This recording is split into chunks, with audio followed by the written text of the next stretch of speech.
Next আমরা কোশ্চেনটি আমরা লক্ষ্য করি। এগুলো অবভিয়াসলি আমরা মডেল টেস্ট 10 এর আলোকে কোশ্চেন সলিউশন করতেছি। তার পরবর্তী অঙ্কটি অনেক ইন্টারেস্টিং একটি অঙ্ক। সো এটা আমরা সলিউশনটা এভাবে বুঝে নিই যে সমকোণী ত্রিভুজের সমকোণ সংলগ্ন বাহুদ্বয় যথাক্রমে 3 and 4 সেন্টিমিটার হলে এর অতিভুজের মান কত। সো আমাদেরকে পিথাগোরাসের উপপাদ্য সূত্র অনুযায়ী হচ্ছে আমাদের কোশ্চেনটা আনসার করতে হবে। সো আমরা লক্ষ্য করি সলিউশন। আমরা জানি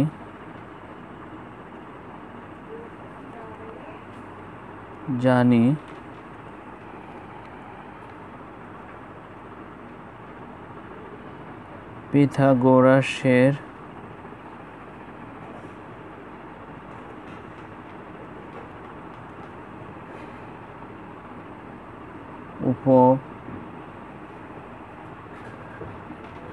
উপপাদ্য সূত্র অনুসারে আমরা লিখতে পারি কি?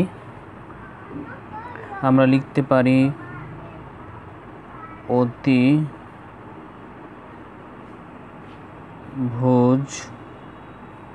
সমান সমান লম্ব স্কয়ার প্লাস ভূমি স্কয়ার। সো আমরা লক্ষ্য করতেছি যে অতিভুজ স্কয়ার সমান লম্ব স্কয়ার প্লাস ভূমি স্কয়ার। সো আমাদেরকে অতিভুজের মান আইডেন্টিফাই করতে হবে, অর্থাৎ বের করতে হবে। সো আমরা অতিভুজ স্কয়ারটা রেখে দেব। অতিভুজ স্কয়ার সমান আমরা দেখতে পাচ্ছি দুইটি বাহু রয়েছে, অর্থাৎ 3 and 4 সেন্টিমিটার, যথাক্রমে 3 and 4 সেন্টিমিটার। সো লম্ব হচ্ছে কি 3 মিটারস। সো 3 স্কয়ার লিখব এবং লম্ব হচ্ছে 3 সেন্টিমিটার এবং ভূমি হচ্ছে কি 4 সেন্টিমিটার। সো অতিভুজ স্কয়ার সমান আমরা জানি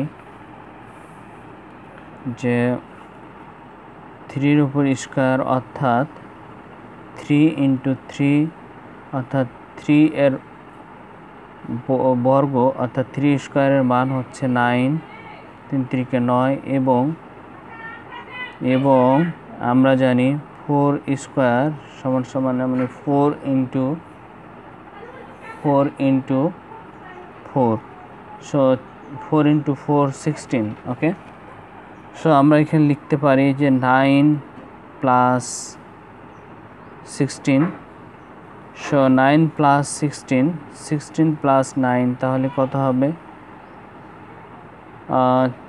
9 আর 6 হচ্ছে 15, 5 হাতে থাকলো 1, 1 এর 2 অর্থাৎ 25। সো 16 আর 9 হয়ে যাবে 25। অতিভুজ ছিল, আমরা অতিভুজটা আমরা এই সাইডে রাখতে পারি এবং যে স্কয়ারটা আছে আমরা জানি ডানে গিয়ে কী হয় √ওভার হয়ে যায়। সো আমাদেরকে অতিভুজের মান বের করতে বলছে, অতএব আমরা বলতে পারি অতিভুজ সমান সমান আমরা এটাকে কি করতে পারি যে রুটকে আউট করতে পারি, অর্থাৎ আমরা জানি যে 5 into 5 অর্থাৎ কত?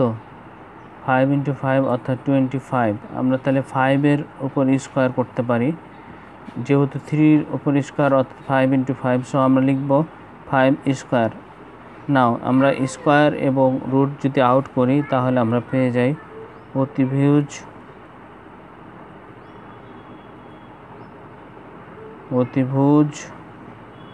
সমান সমান 5। সো অতিভুজ এর মান আমরা পেয়ে গেছি 5। So 5 is the answer.